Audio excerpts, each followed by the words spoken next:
বেশ কথা তো। কেন? হ্যাঁ কেন? কি অপরাধ করেছি আমি? কি করেছো জানো না?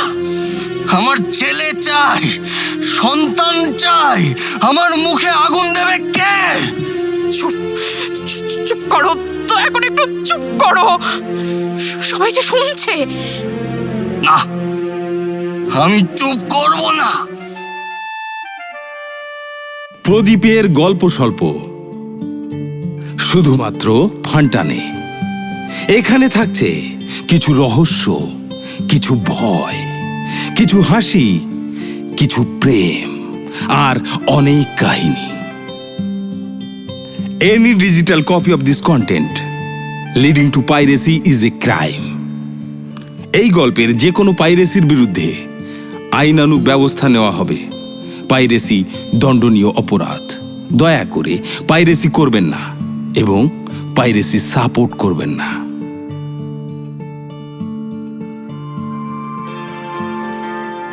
আজকের গল্প বিনতা রায়চৌধুরীর ডানায় রৌদ্রের গন্ধ।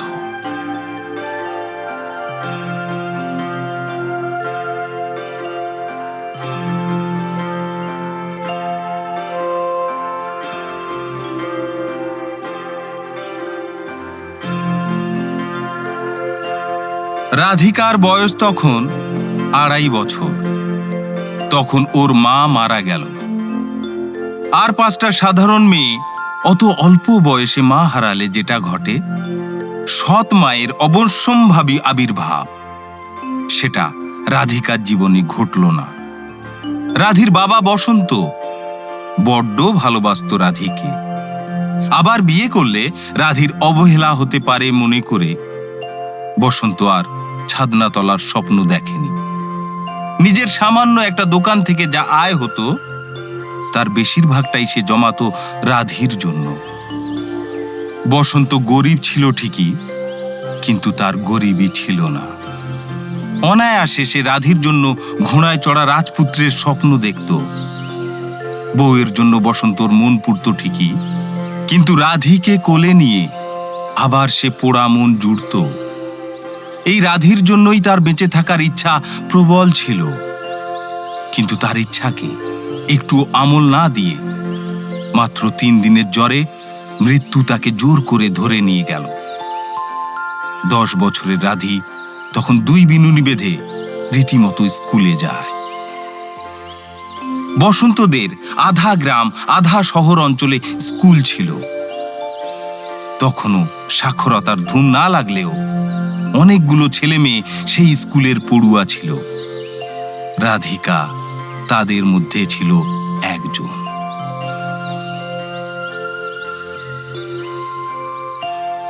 রাধি মাকে চিনত না, বাবাই ছিল তার সব কিছু। বাবা মারা যেতে রাধির জগৎ শূন্য হয়ে গেল। পুকুরের ধারে গিয়ে চুপ করে বসে থাকত। চোখের জলে যখন কুল ভিজে যেত তখন আস্তে আস্তে পুকুরে নেমে পড়ত।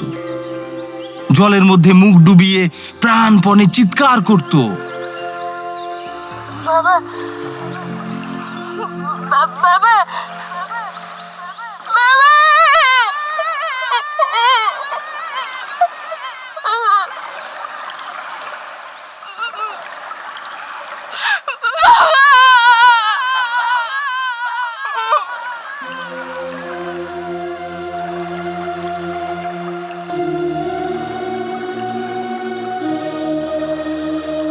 কেউ শুনতে পেত না সেই কান্না।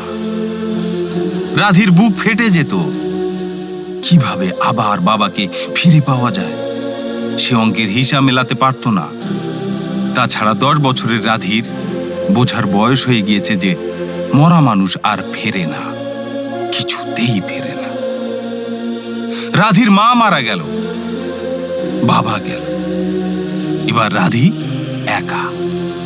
তাই সে চালান হয়ে গেল মামার বাড়ি। মামা অবশ্য নিজের মামা নয়, মায়ের দূর সম্পর্কের ভাই। কাছেই থাকতো, ওরা ছাড়া আর কেউ নেই রাধির। পাড়া প্রতিবেশী সবারই ইচ্ছে রাধিকে মামা মামি কাছে টেনে নিক। অন্যেরা বিপদে পড়লে মানুষের উপদেশ একটু বেশি উপচে পড়ে, আর মৌখিক সহানুভূতির বাড়াবাড়িটাও একটু বেশি রকমের হয়ে দাঁড়ায়। কিন্তু দায়িত্ব নেওয়ার বেলায় আর কারো টিকি দেখতে পাওয়া যায় না। শ্রাদ্ধ শান্তি চুকে বুকে গেলে 2-4 দিনের মধ্যেই রাধিকে নিয়ে নিজের বাড়ি চলে এলো মামা মামি।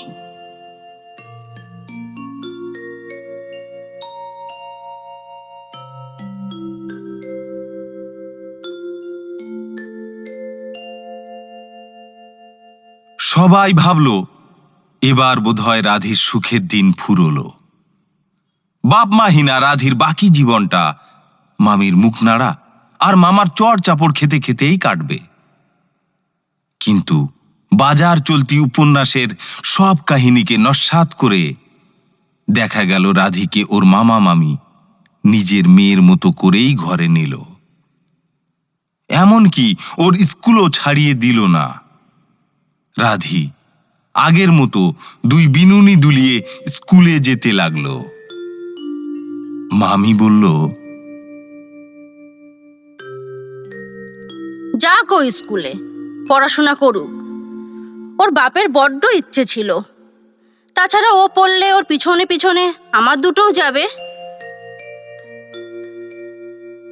সত্যি তাই, রাধি বড্ড ভালো মেয়ে। ছোট ছোট বোনগুলোকে যেন বুকে বেঁধে বেড়াতো, সঙ্গে করে স্কুলে নিয়ে যেত, নিয়ে আসতো, সব সময় আগলে আগলে রাখতো। মামা মামির দুঃখ হয় এমন কোনো কাজ কখনো করতো না।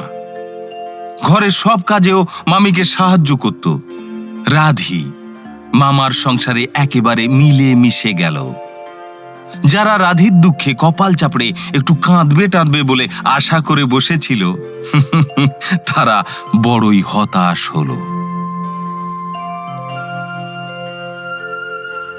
দেখতে দেখতে রাধি বড় হতে লাগলো। তার 14-15 বছরের জীবনে মামির অনেক নিষেধ শুরু হলো। রাধি, অত জোরে হাহা করে হাসবে না। কোনো ছেলের সঙ্গে পথে দাঁড়িয়ে গল্প করার দরকার নেই। পুকুরে আর চান করতে যাবে না। ফ্রক ছেড়ে সে শাড়ি পরতে শুরু করলো। সব নিষেধ রাধি মাথা পেতে শুনত। কিন্তু এসব নিষেধ শুনলে কি হবে? ওসব নিষেধ আর কে শোনে? রাধি যে নিয়ম মেনেই বাড়ছে, তার শরীরের বাঁকে বাঁকে যে বিপজ্জনক বন্যা, তার গতি কোনো নিষেধ শোনে? ক্লাস 6 পর্যন্ত পড়ার পর রাধির মামি বলল, থাক, ঢের হয়েছে, আর না। গরিবের ঘরে আর বিদ্যায় কাজ কি? রাধি একটু জেদ করলো না, স্কুলে যাওয়া বন্ধ করে দিল। মামা মামি যা না চায় সে কাজ সে মরে গেলেও করে না।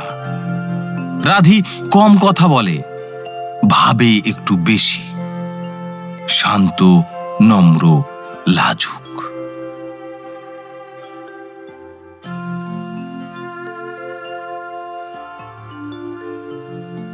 রাধির মামা একদিন বলল, এবার রাধির বিয়ের জন্য পাত্র খুঁজি, কি বলো?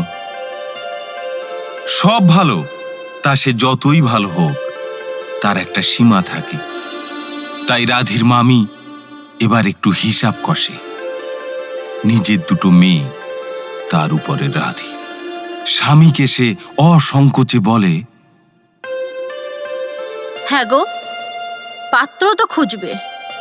বেশি খাই হলে কিন্তু পারবো না। তুমি স্পষ্ট বলে দিও।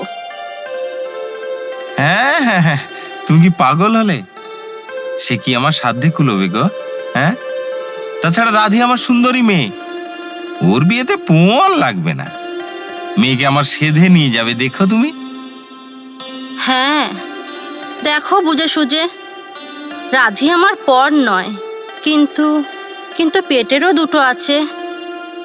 তবে একটা কথা, এতদিন ধরে নেড়েচেড়ে মানুষ করেছি, নাই বা হলো নিজের মেয়ে। আমি কিন্তু ওর মন জানি, ভারী লক্ষ্মী মন ওর। কোনো কড়া কথা বলতে পারে না, মন্দ কথা সইতে পারে না।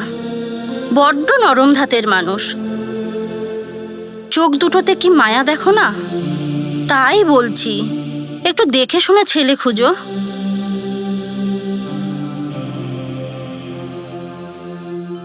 রাধি সত্যি খুব শান্ত, কিন্তু মনটা তার আজকাল বড় অশান্ত হয়ে ওঠে। কেন হয় কে জানে, রাধি নিজেও ঠিক বোঝে না। আয়না ধরে চুল বাঁধার সময় কেমন যেন নিজের মুখখানাই বারে বারে দেখতে ইচ্ছে হয়। কপালের টিপটা বাঁকা হলো কিনা, বা সিঁথির পাশে কুচো চুলগুলো পড়ে থাকলে ভালো লাগে না কি না পড়ে থাকলে ভালো লাগে, সেই নিয়ে অহেতুকি ভেবে মরে। চান করতে ঢুকে অকারণেই দেরি হয়ে যায়। নিজের বাড়ন্ত শরীর দেখেই নিজেই লজ্জায় সারা হয়। কেউ তো রাধিকে বলে দেয় না তার যৌবনের বনে মন হারাইয়া গেছে। তবু রাধি কিছু একটা বোঝে, আবার বোঝেও না। যখন তখন সে নিজের মনে গান গায়, প্রজাপতির পাখার দিকে নির্নিমেষে তাকিয়ে থাকে। রঙিন প্রজাপতি দেখতে যে এত সুন্দর, সে কথাটা রাধি যেন প্রথম আবিষ্কার করল। আবার দূর দিয়ে যখন শব্দ করে ট্রেন যায়, তখন উদাস চোখে তাকিয়ে থাকে।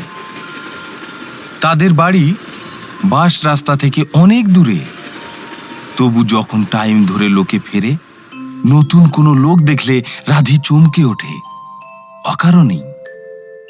দাওয়ায় দাঁড়িয়ে কাপড় মেলতে মেলতে অন্যমনস্ক হয়ে যায়। গাছের পাতা খসে পড়লেও ফিক করে একটুখানি হাসে। সূর্যি ডোবা আকাশের লাল রং যেন নিজের মনটাকেও রাঙিয়ে দিয়ে যায়। রাধি নিজেকে নিয়ে বড়ই ব্যস্ত হয়ে পড়েছে এখন। কেউ অবশ্য এসব টের পায় না, কিন্তু রাধি টের পায়। যেন এক কলসি ভরা জল তার কানায় কানায় ছলাৎ ছলাৎ শব্দ বাজায়। রাধির মামা একদিন রাতের দিকে বউকে হেসে বলল, শুনছ, রাধিকে দেখতে বেশ হয়েছে না গো? হ্যাঁ, কথাই বলে যৌবনে দ্বারকাকো সুন্দরী। আর রাধিটার তো গড়ন পেটন খুবই ভালো। দেখো না, রংটাও ফর্সা। তো রাধির পাত্র টাত্তর কিছু পেলে? হ্যাঁ হ্যাঁ হ্যাঁ, দুটো পাত্র পেয়েছিলাম। একজনের বয়সটা একটু বেশি জানো, চেহারাটা সুবিধের নয়, কেমন যেন খিটমিটে মেজাজ, তবে বেশি দাবি টাবি নেই। ও, আর অন্যটা? হ্যাঁ, সে ছেলে ভালোই, তবে বাঁ হাতটা একটু নুলো মতো। এমনিতে অসুবিধে কিছু নেই, বাজারে নিজের দোকান আছে, পয়সা টয়সা ভালোই আছে। না না না না, ওসব হেলানুলো বাদ দাও। কি পাত্রের ছিঁড়ি হেলানুলো। শেষে লোকে বলবে বাপ মা নেই, তাই মেয়েটাকে যা হোক তা হোক ডোবায় ঠেলে দিয়েছে। না না, শোনো, আর একটু ভালো করে খোঁজ করো। তাই ভাবছি। সেদিন রাধিকেই জিজ্ঞেস করলাম জানো, ওর মনে কি কিছু আছে কিনা। তা মেয়ে লজ্জায় ঘেমে নিয়ে একেবারে অস্থির। কি কোনো জবাবই দেয় না। শেষকালে কি বললে জানো? কি কি বললো? বলে কি, তোমরা যেমন ভালো বুঝবে, তবে কিনা একটু লেখাপড়া জানা, এইটুকু বলেই মেয়ে এক ছুটে পালিয়েছে। তাই খুঁজো। মেয়েটাও তো স্কুলে পড়েছে বেশ কয়েক ক্লাস, আমার মতো তো আর নয়। দেখো না, তুমি যদি আরেকটু লেখাপড়া জানতে, তাহলে ওই মালিকের কাছে অমন চোপা খাওয়া চাকরিটার পায়ে নমস্কার করে বেরিয়ে পড়তে পারতে। তাছাড়া একটু লেখাপড়া জানা জামাই হলে লোকে আমাদেরও মান্যি করবে।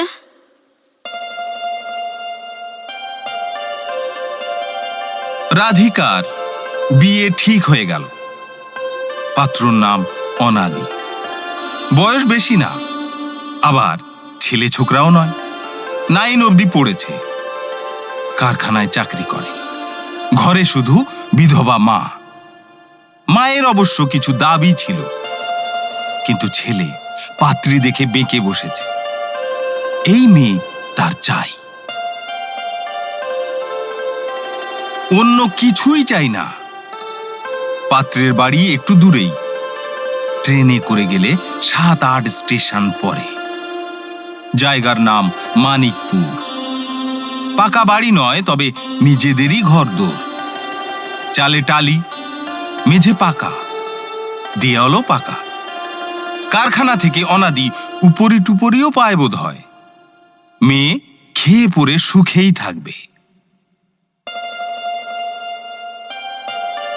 অনাদি বিয়েতে কিছুই নিল না, শুধু শাখা সিঁদুরেই মেয়ে পার হয়ে গেল। অনাদির মা খান্তমণির অবশ্য ছেলের এত বাড়াবাড়ি পছন্দ হলো না। মেয়ের বাপ মানেই তো কি হয়েছে, একটু চাপ দিলে ওই মামা মামির হাত দিয়েই কিছু পড়তো। ঘরের চালের টালি বদলে ঢালাই করার স্বপ্ন দেখেছে খান্তমণি কতদিন ধরে। পনের টাকা দিয়েই ওই কাজটা সারবে মনে মনে ঠিক করে রেখেছিল সে। হলো না বলে মনটা তার বেজারি হয়েছে বলতে গেলে, তবে ছেলের কাছে বলতে সাহস পায়নি।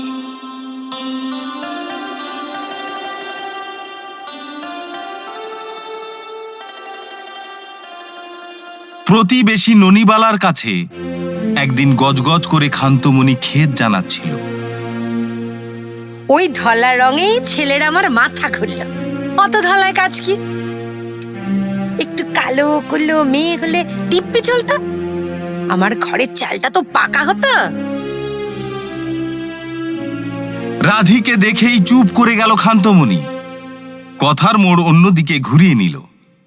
তখনই রাধি বুঝেছিল ছেলেকে কিঞ্চিত ভয় পায় মা।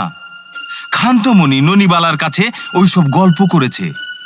ছেলের কানে যদি ওঠে তাহলে ছেলে মাকে ছাড়বে না। রাধি এগিয়ে এসে বলল, মা, আপনি কি এখন চানে যাবেন? কল ঘরে আপনার কাপড় দেব? হ্যাঁ, একটু পরে যাবো বৌমা। ভাবছিল কি জানি বউটা আবার তার কথাগুলো শুনেছে কিনা, কিন্তু বউয়ের হাসি মুখ দেখে নিশ্চিন্ত বোধ করল। রাধি মনে মনে হাসল। শুনলেই বাকি, সে কি অনাদির কানে মায়ের নামে লাগাবে নাকি?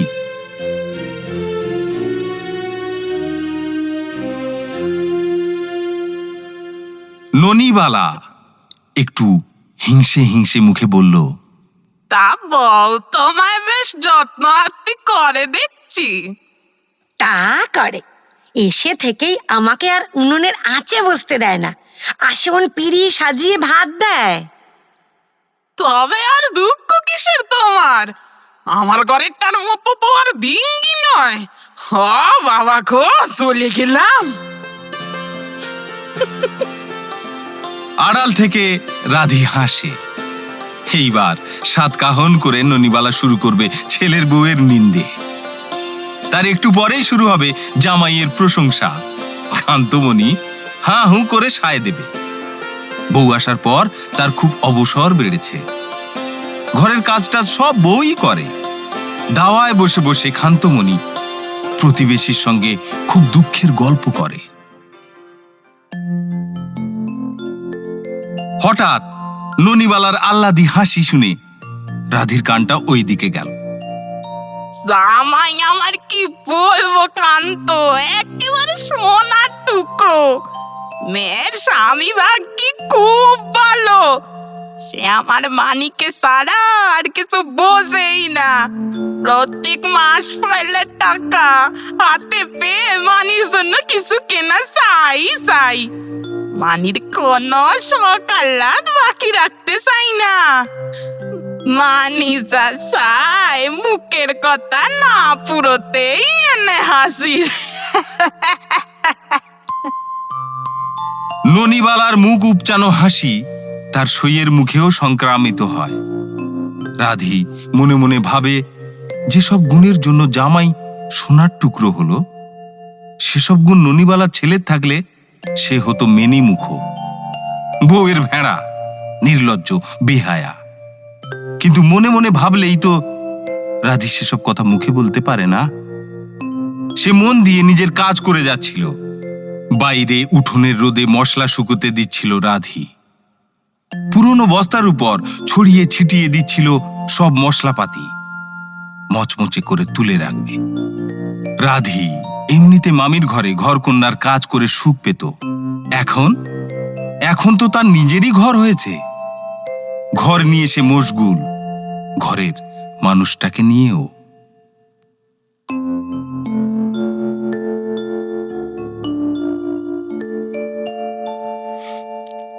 রাধিকা তার জীবনে এত আলোর স্বপ্ন কখনো দেখেনি। অনাদি বউকে ভালোবাসে পাগলের মতোই। রাধিও তার শান্ত লাজুক স্বভাবে যতখানি ভালোবাসা উজাড় করে দেওয়া যায় সবটুকুই দেয়। লুকিয়ে লুকিয়ে অনাদি পকেটে করে জুঁই ফুলের মালা নিয়ে আসে। রাত্রিবেলা বউয়ের চুলে জড়িয়ে দিয়ে মুখ ডুবিয়ে ঘ্রাণ নেয়।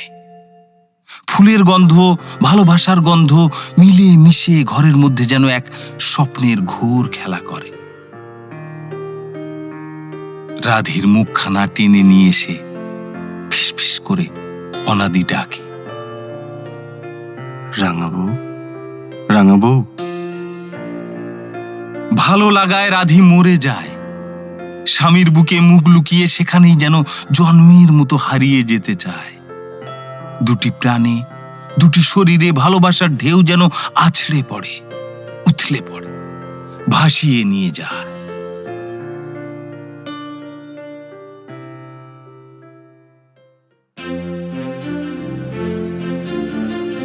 রাধি ঘর গোছায়, ঘর আগলায়, ঘর সাজায়। ঘরের মধ্যে রাধি বিভোর হয়ে থাকে। অনাদি কারখানায় যায়, বাড়ি চলে আসে। কোনো উটকো ফাটকা বন্ধু নেই, আড্ডা নেই। বাড়িতে মায়ের সঙ্গে যা কথা টথা বলে তাও প্রায় সবটাই রাধির কথা। তোমার বউ কেমন হয়েছে মা? ভালো বাবা, বেশ হয়েছে। তোমার দিকে তো খুব খেয়াল, তোমার যত্ন টত্ন করে তো? হ্যাঁ, করে বই কি। উত্তর তো তুমিই ঠিক করে রেখেছো বাপ, আমি আর কি বলবো। এমন শান্ত লক্ষ্মী, ওকে আমার কিছু বলতেই হয় না। হ্যাঁ, তাই তো, তাই তো। বিধবা মা ছেলের বিরুদ্ধে কোনো কথা বলার সাহসই নেই। কান্তমণির মনের মধ্যটা বিরক্তিতে চিড়বিড় করে ওঠে। তোর বাপ কোনোদিন তার বউকে নিয়ে এত আদিক্ষেতা করেনি। এ বউয়ের প্রশংসায় একবারে গলে পড়ছে। অমন সাদা পানা রং আমার ছিল না, তবে দেখতে খারাপ আমিও ছিলাম না।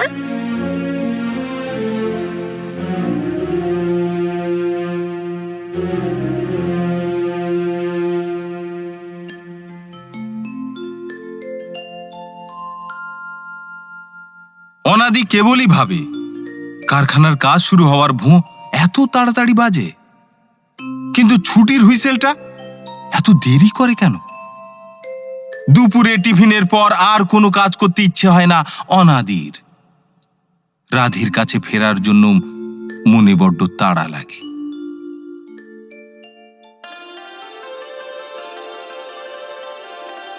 রাধিকা, রাধু, রাধি, কত নামে যে অনাদি ডাকে বউকে। তবে রাধির সবচেয়ে ভালো লাগে রাঙাবো, রাঙাবো, রাঙাবো। আবেগে নিঃশ্বাস ঘন হয়ে আসে। এত সুখ, সুখের সাগরে যেন সুখের জোয়ার, সুখের ঢেউয়ে সুখের হাওয়া। সুখ কেঁদে, হেসে সুখ, দেখে সুখ, না দেখে সুখ, এলানো সুখ, মেলানো সুখ। সুখ বুঝি আর ওই ঘরে ধরে না, কিন্তু এই ঘরেই দুঃখ এসে শীত দিল।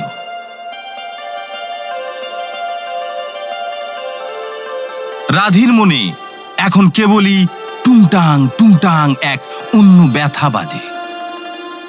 3-4 বছর বিয়ে হয়েছে, এখনো এ ঘরে কচি পায়ের ছাপ পড়ল না।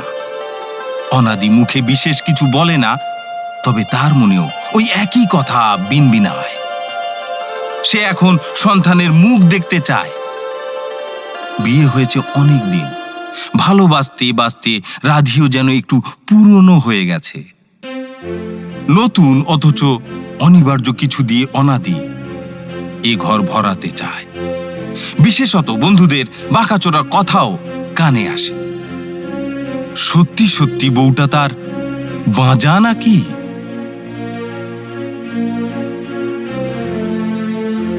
একটুখানি অন্যায় ঘৃণা চলকেও ওঠে অনাদির মধ্যেও, অথচ মুখ থেকে কটু কথা কখনো খসে না। রাধির মনও আর সে মন নেই, কিছুই তার ভালো লাগে না। সর্বক্ষণ কি যে তার আকুতি, তবু তার কোল ভরে না। রাধি শুকিয়ে যেতে থাকে। প্রথম প্রথম অনাদি তাকে সান্ত্বনা দিত। দেখো, হওয়ার হলে ভগবান ঠিকই দেবেন, তোমার আমার হাতে কি? এসব কথা অনাদিই বলতো রাধিকে। কিন্তু দূরত্ব বাড়ছিল, মালিন্য বাড়ছিল। যদিও কষ্টটা দুজনের প্রায় একই, তবুও মোচড়াচ্ছিল দুজনকে দুভাবে। খান্তমণি নীরব, হা হুতাশ, ঘন ঘন চোখ আঁচল ব্যাপারটাকে আরো অন্যভাবে খোঁচা দিচ্ছিল। আজকাল অনাদি মাঝে মাঝেই বেশ রাত করে বাড়ি ফেরে। 2-1 বার রাধি এই নিয়ে বলেছেও, কিন্তু তাতে কথাই বাড়ে, কাজের কাজ হয় না। এখন অনাদির কয়েকজন বন্ধু হয়েছে, তাদের সঙ্গেই কাটায় সন্ধ্যের পর অনেকটা সময়।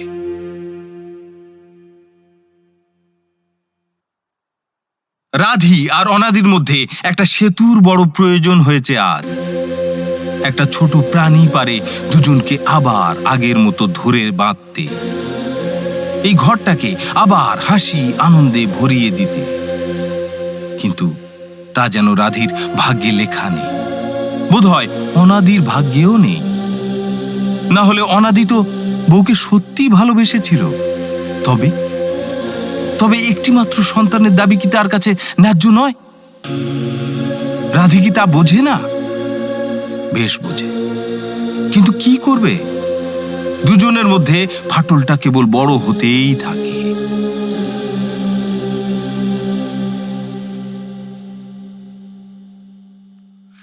সে ফাটল যে বেশ বড় হয়েছে সেটা বোঝা গেল সেদিন।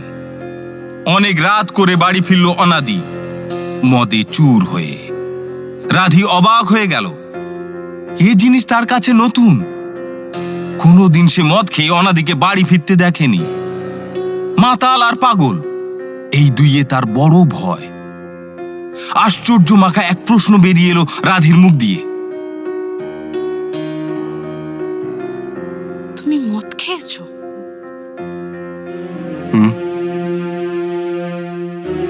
হ্যাঁ, খেয়েছি।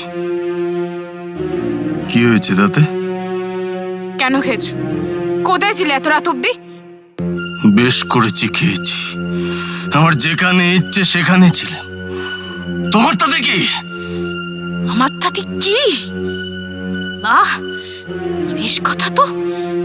কেন? হ্যাঁ কেন? কি অপরাধ করেছি আমি? কি করেছ জানো না? আমার ছেলে চাই, সন্তান চাই। আমার মুখে আগুন দেবে কে? চুপ চুপ করো, দয়া করে একটু চুপ করো। সবাই যে শুনছে। না, আমি চুপ করব না। ওসব চোখের জল অনেক দেখেছি। তুমি পারো আমাকে সন্তান দাও, না পারো তো বলে দাও, অন্য কেউ দেবে।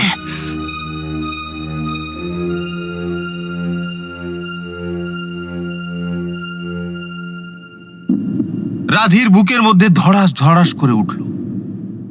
এ কি কথা বলছে অনাদি? যদিও মদের ঘরে রয়েছে, তবু মুখ দিয়ে যা বেরোচ্ছে সেগুলো তো কথাই, কঠিন নির্মম কথা। অনাদি মনে মনে কি ভাবছে তাহলে? রাধির কোনো সর্বনাশের কথা ভাবছে? পরদিন ভোরবেলা অবশ্য অনাদিকেই লজ্জিতই মনে হলো। আগের দিনের রাতের জন্য সে কয়েকটা সাফাই জাতীয় কথাও বলল নিচু গলায়। আমি খেতে চাইনি, তারকরা এমন জোর করলো, আর ওদের আড্ডায় বসবো না, বসলেই রাত হয়ে যায়। অনাদির এই ধরনের কৈফিয়তের উত্তরেও রাধি কোনো বক্তব্য রাখল না। অনাদির পাতে তরকারি তুলে দিল, মাছের ঝোলের বাটি রেখে দিল পাশে। অনাদি তখন নীরবেই শেষ করলো বাকি খাওয়াটা।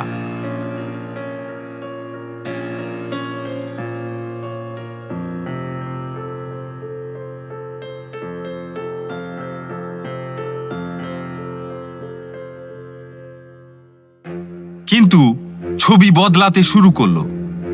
অনাদি এখন প্রায় রাতেই মদ খেয়ে বাড়ি ফেরে। মদ খেলেই অনাদির রূপ পাল্টে যায়। ইদানিং অকথ্য গালাগালিও করে। আর এরকম রাতগুলোতেই কোনো এক ডলির কথা শুনতে পায় রাধি। সকালবেলা অবশ্য অনাদি একেবারে শান্ত হয়ে যায়, কিন্তু স্বামী স্ত্রীর মধ্যে কথাবার্তা বিশেষ হয় না। ওদের সম্পর্ক পচতে শুরু করেছে। খান্তমণিও আজকাল রাধিকে বিশেষ কেয়ার করে না। আর ছেলেই যখন বউকে আর পোছে না, খান্তমণি তাকে খাতির করতে যাবে কোন দুঃখে? অন্যদিকে সে শুনিয়েও দিয়েছে একদিন, নিষ্ফলা গাছে জল ঢেলে আর লাভটা কি?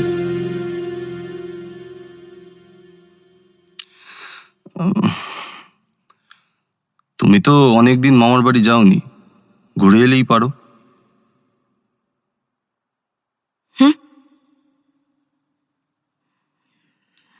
হ্যাঁ, যাবো একদিন। যাবো আবার কি, আজকালই চলে যাও।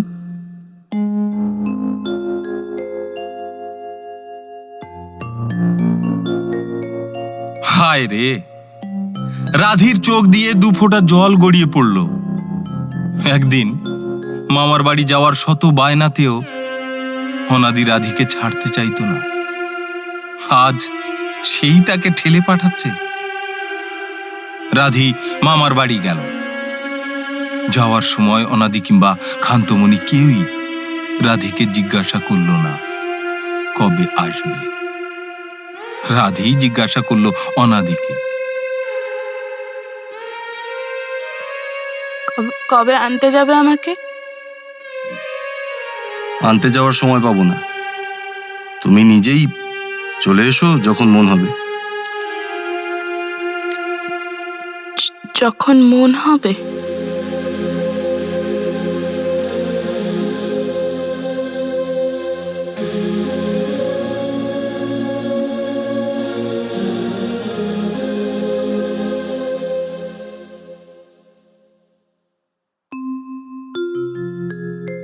যেতেই তো মন হচ্ছে না রাধির, তবু তো যাচ্ছে।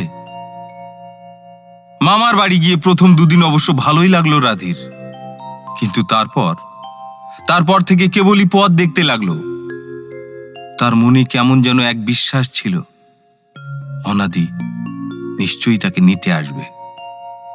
কিন্তু 5-6 দিন কেটে গেল, অনাদি ছায়াও দেখা গেল না।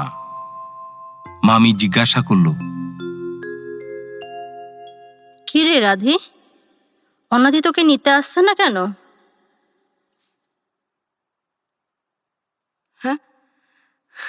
হ্যাঁ, খুব কাজের চাপ তো, ওভার টাইম চলছে রোজ। এই তো দেখি আজকালের মধ্যেই বোধহয় এসে যাবে।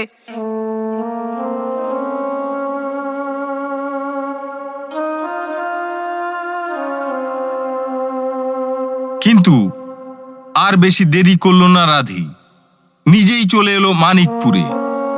বাড়ি ফিরে রাধি বুঝল তার 8 দিনের গড় হাজির তাকে বাড়ি থেকে 8 লক্ষ যোজন দূরে পাঠিয়ে দিয়েছে।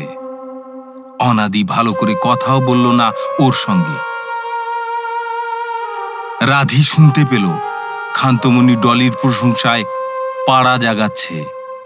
অর্থাৎ অনাদির বন্ধু তারকের শালী ডলি এর মধ্যে 2 দিন এসে ঘুরে গিয়েছে এ বাড়ি। ক্ষান্তমণির সঙ্গেও ভাব হয়ে গিয়েছে খুব। রাধির মন বলল, একটা বেশ মতলব পাকিয়ে উঠছে এ বাড়িতে।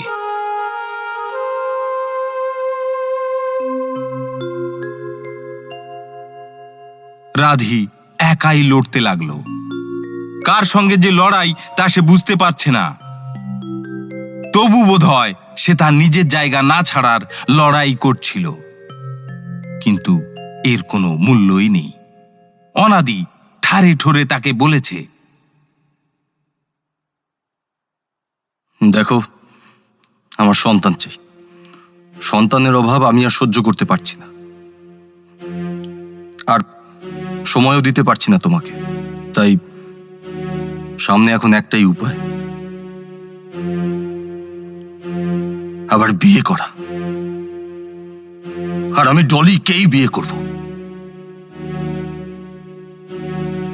ক্ষান্তমণিও যখন তখন যা খুশি বলে রাধিকে। বাইরের খাটিয়ায় বসে বসে সারা দিন সে শুধু বকবক করে। কাজ তো কিছু নেই সংসারে, অফুরন্ত অবসর। অকাজেই বা লাগাবে না কেন? তার ঘরের চাল সারাবার ক্ষেত বড় বেশি বেড়েছে। আবার ডলির বাবা টালির চাল সারিয়ে ছাদ পাকা করে দেবে, সে কথাও শোনানো হয়ে গেল কয়েক হাজার বার।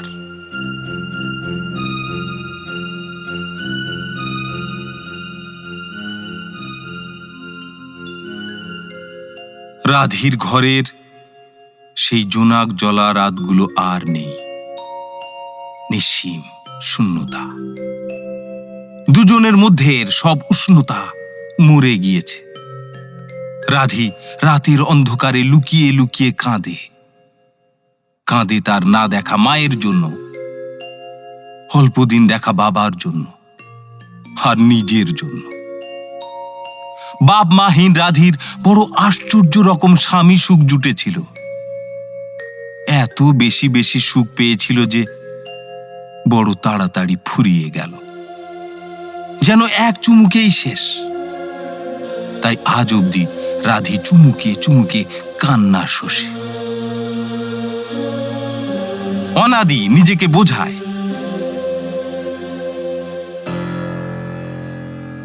কি করব? রাধিকে তো ভালোবেসেছিলাম, কিন্তু আর ভালো লাগলো না। যে গাছে ফুল ফুটবে না সে গাছে আর জল ঢালতে রাজি নই আমি। তাছাড়া ডলির মধ্যে এক অন্যরকম উত্তেজনা আছে। তার ভালোবাসার রকমই আলাদা। কেমন যেন নেশা এনে দেয়। চলনি বলনি, ডলি যেন আগুনের নদী। সব সময় যেন কানামাছি খেলছে, ধরতে যাও পেছনে সরে যায়। কিন্তু আমি তো তাকে ধরবই, বাঁধবই। মন তার ডলিতে মজে গেছে। রাধির উপর ভালোবাসা তো ফুরিয়েইছেই, দয়া টয়াও হয় না। কারণ ডলি বলেছে, রাধিকে ছাড়লে তবেই ডলিকে পাবে অনাদি। অনাদি রাতে বিছানায় কাঠের মতো শুয়ে ঘুমোয়, আঙুল দিয়ে ছোঁয় না আর রাধিকে। একদিন নিঝুম রাতে রাধি নিজেই অনাদিকে প্রবলভাবে কাছে টানল। লজ্জার মাথা খেয়ে বলল, আমি তোমার সেই রাঙা বউ। আমাকে কি তুমি ভুলে গেলে? ছাড়ো, কি হচ্ছে কি?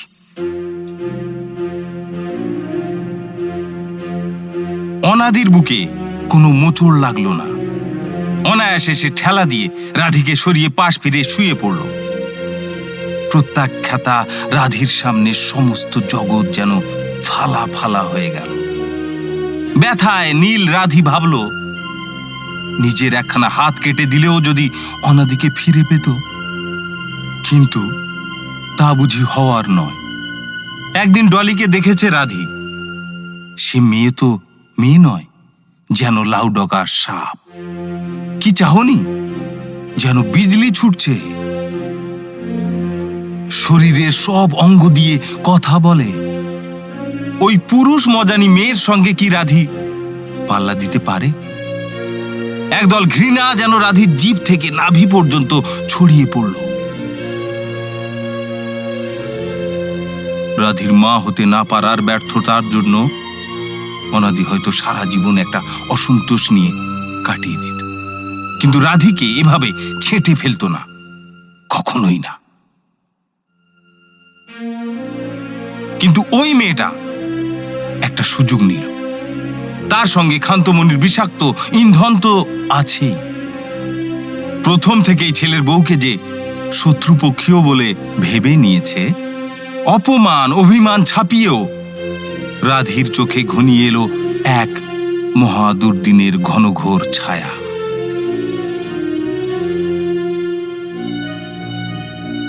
ভয় রাধিকে আষ্টে পৃষ্ঠে জড়িয়ে ধরেছে। এত বড় দুনিয়ায় কোথাও তার ঠাঁই নেই। এর মধ্যে আর একবার মামার বাড়ি গিয়েছিল সে। মামি ওকে দেখে কিছু একটা সন্দেহ করেছে, বলেছে,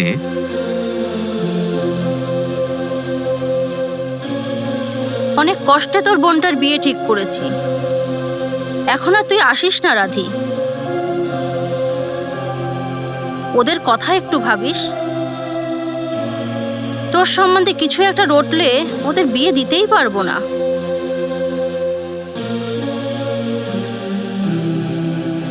তাহলে কোথায় যাবে রাধি? দূরে দূরে শেষকালে ভিক্ষা করবে নাকি? মা গো, শেয়াল কুকুরে ছিঁড়ে খাবে নাকি তাকে? শেষ পর্যন্ত সমস্ত মান খুইয়ে অনাদির কাছে মিনতি করেছিল। বেশ তো, আসুক ডলি, আমি কিছু বলবো না। তুমি করো না ডলিকে বিয়ে। আমাকে একটু এই বাড়িতে থাকতে দিও, তাহলে কোথায় যাব বলো? বাপ মাও তো নেই যে বাপের বাড়ি গিয়ে থাকবো।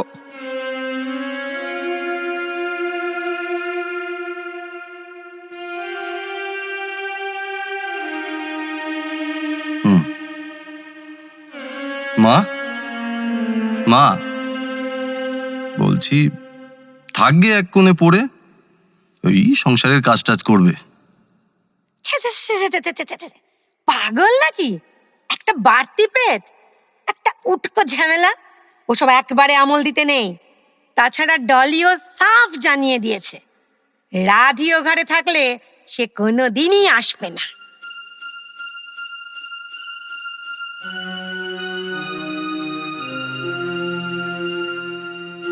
সুতরাং ফরমান জারি হয়ে গেল এক রাতে।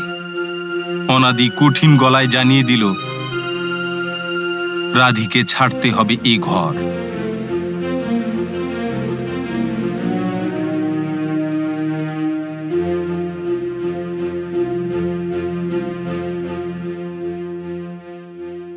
যেমন করে ছোট ছেলের হাত মুচড়ে খেলনা কেড়ে নেয়, ঠিক তেমনি করে রাধির হাত থেকে মুচড়ে তার ঘর সংসার কেড়ে নিল ওরা। এই ঘর কত মন প্রাণ দিয়ে সাজিয়েছিল রাধি। ওই তো এখনো দাওয়ায় লক্ষ্মী পুজোয় তার দেওয়া আলপনার ছাপ দেখা যাচ্ছে। বাড়ির পিছনের এক চিলতে জমিতে যত্নে লাগানো তার একটা দুটো সবজি গাছ। ঘর দুটোর দরজা জানলায় নিজের হাতে তৈরি পর্দা টাঙানো। শোয়ার ঘরের তক্তপোষের নিচে ইট লাগিয়ে উঁচু করেছিল, যাতে তার নিচে ঘরের অনেক বাড়তি জিনিস ঢোকানো যায়। কত সোহাগ ভরা রাতের স্মৃতি, কত খুঁটিনাটি হাসি মস্করা, ছোট ছোট মান অভিমান, সব বাসি হয়ে গেল। অনাদির অসুখে রাত জাগা সেবা, দেবতার পায়ে পুজো ঢালা, কান্তমণির বাতে ধরা পায়ে দিনের পর দিন তেল মালিশ, কত নিপুণ গৃহস্থালী, সব সব নিষ্ফল হয়ে গেল। একদিন সকালে কান্তমণি একরকম জোর করেই বার করে দিল রাধিকে। অনাদি অনাদি চুপ করে দেখল, একটা কথাও বলল না। কি করে পারলো অনাদি? যাকে নইলে একদিন চোখে অন্ধকার দেখতো, আজ তাকে এমন ভাবে হেনস্থা। মানুষ পারে এমন করতে? হ্যাঁ পারে, মানুষই পারে, একমাত্র মানুষই পারে সবকিছু করতে। রাধি তো জানে না যে মানুষ পারে না এমন কোনো কাজ নেই এই পৃথিবীতে।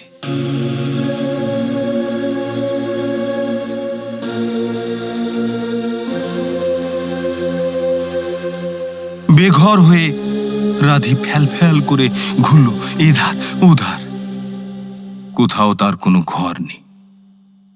তবে যে সে জানতো এটাই তার নিজের ঘর, ধুর, কোথায় কি? মামির ঘরেও তার আজ আর কোনো জায়গা নেই। তাহলে আবার কি? যার নিজের কোনো ক্ষমতা নেই তার আবার নিজস্ব পরস্য কি? যখন যেখানে ঠাঁই হলো সেটাই ঘর, আবার কেড়ে নিলেই বেঘর।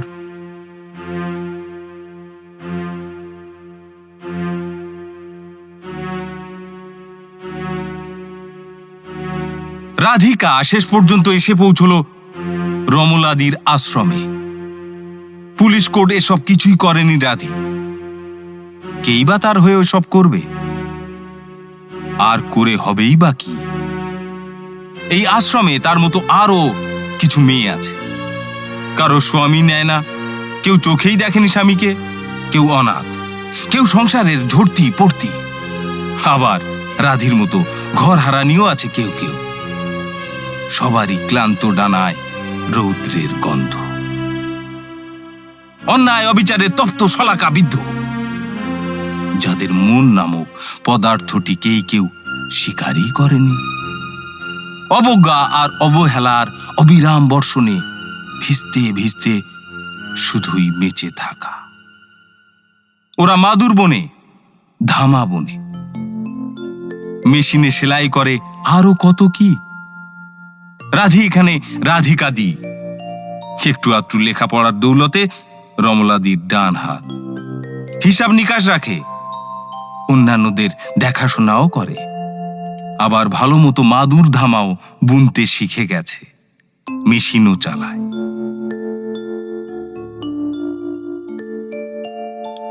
রাধি শুনেছে তার বোন দুটোর বিয়ে হয়ে গিয়েছে। এক মরা বিকেলে মামি এসেছিল রাধির কাছে।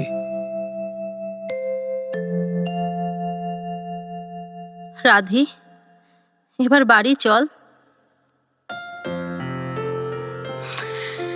না গো মামি, আর কারো খেয়াল খুশির মতো কোনো বাড়ি নয়।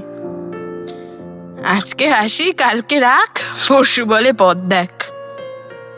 না না, আর কোনো মায়াবন্ধন নয়। তোমাদের ওপর কোনো রাগ নেই আমার। তোমরা ভালো থাকো, সবাই ভালো থাকুক, আমিও নিজের মতো থাকি। মানিকপুরের খবর জানিস? কোনো দরকারও তো নেই, যে যেখানে আছে ভালো থাকুক। সন্তানের মুখ দেখা অনাদির ভাগ্যে হয়নি রে। ওর নতুন বউ বড্ড আয়েসি। অনাদির মা আবার রান্নাঘরে ফিরে গিয়েছে। অনাদিরও আর সেই চেহারা নেই। থাক না মামি, আমি আর কিছু শুনতে চাই না। তোকে তো নিজের মেয়ের মতো করে পেলেছিলাম, মায়া হয় তাই। কি বা তোর বয়স? তা কি রাধি জানে না?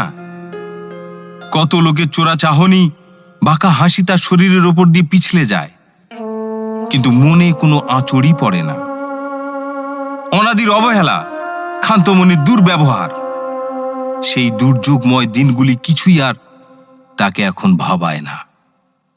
শুধু অনাদির ভালোবাসার কথা মনে পড়লে তার পিঠে যেন কেউ সপাসপ চাবুক মারে। অনাদির মধু মাখানো আদর সোহাগ মনে পড়ে গেলে তার শ্বাস রুদ্ধ হয়ে আসে।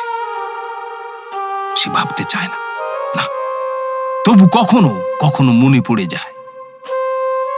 সেগুলোই ছিল যেন তার সত্যিকারের অপমান আর অসম্মান। একটা প্রতিশোধ নেওয়ার স্পৃহা তার মধ্যে শিরশির করে ওঠে।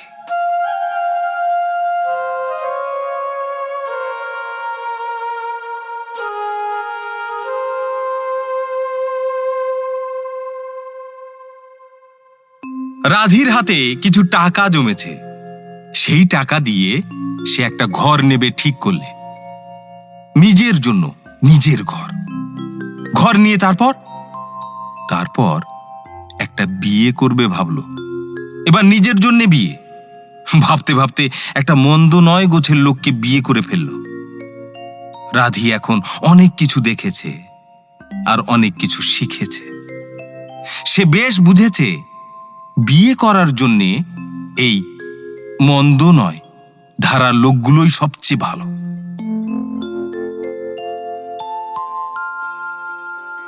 বিয়ে করে রাধি ভালোই আছে। হাতে তার এখন অনেক কাজ। আশ্রমের কাজ তো সে ছাড়েনি, আবার নিজেরও অনেক কাজ আছে। কাজ মানে দিদার কাজ। তাই কাজ নিয়েই মেতে থাকে। ঘর নিয়ে ঘরণী হওয়ার সুখ আর সে খোঁজে না। তবে বছর না ঘুরতেই রাধির ভারী সুন্দর একটা ছেলে হলো। এই ছেলের জন্যই তার বিয়ে করা নাকি বিয়ের জন্য ছেলে। সে হিসাব না মেলাতে বসে রাধি আগেই ঠিক করলো বেশ করে ছেলের অন্নপ্রাশন করবে। নিমন্ত্রণের তালিকায় সবচেয়ে আগে থাকলো মানিকপুরের সেই লোকটার নাম। অন্নপ্রাশনের দিন খুব সুন্দর করে বাড়িটাকে সাজালো রাধি। আমের পাতার সঙ্গে ফুল গেঁথে গেঁথে মালা তৈরি করে টাঙিয়ে দিল দরজায়। মঙ্গল চিহ্ন আঁকলো দেওয়ালে। ঠিক জায়গায় মঙ্গল কলস, কলা গাছ, কোনো ত্রুটি নেই। সোনার দলার মতো রাধির ছেলে একল ওকল ঘুরে বেড়াচ্ছে। নিমন্ত্রিতরা আসছে যাচ্ছে। রাধির স্বামী সব একাই সামলাচ্ছে। তার মুখেও হাসি, মনেও হাসি। রাধির বড় মায়া হয় লোকটার জন্য। যেমন যেমন ব্যবস্থা চেয়েছে রাধি, সে ঠিক তেমন তেমন ব্যবস্থাই করেছে। ঝলমল করছে বাড়িটা, তবে সবচেয়ে বেশি ঝলমল করছে আজ রাধিকা। ঢলা সূর্যে যেন রূপের জোয়ার লেগেছে। কপালের মাঝখানে সিঁদুরের টিপ পড়েছে বড় করে, যেন ওর জয় টিকা। কার সাধ্য চোখ এড়ায়? এমনিতে ঘটা করে সিঁদুর পরে না রাধি, কিন্তু আজ পড়েছে। তার সৌভাগ্য লক্ষ্মী যেন জলজল করছে তার কপালে। ছেলেটাকে সে মাঝে মাঝে বুকের মাঝখানটায় চেপে ধরছে। খিলখিল করে হেসে উঠছে ছেলে। আবার অন্য কারো কোলে গিয়ে উঠছে। একরাশ কালো চুলের ঝুঁটি করে তার সঙ্গে এক টুকরো রূপোর চাঁদ ঝুলিয়ে দিয়েছে রাধি। কিন্তু মানিকপুরের সেই লোকটা যে এখনো এলো না। সে না এলে রাধির সব আয়োজনই বৃথা।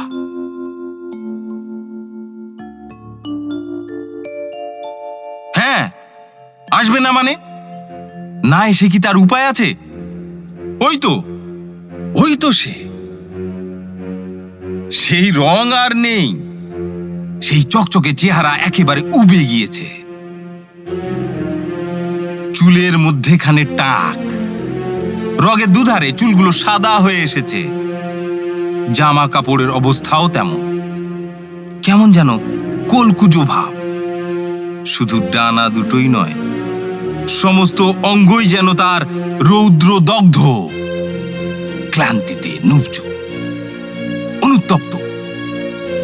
রাধির সামনে দাঁড়িয়ে মিহি সুরে কোনো মতে ভেঙে চুরে সে বলল, রাঙাবউ,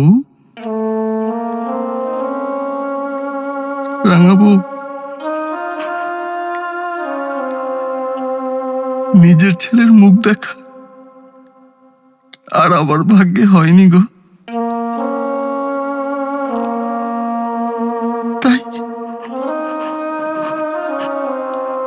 তোমার ছেলের মুখ দেখতে এসেছি আজ।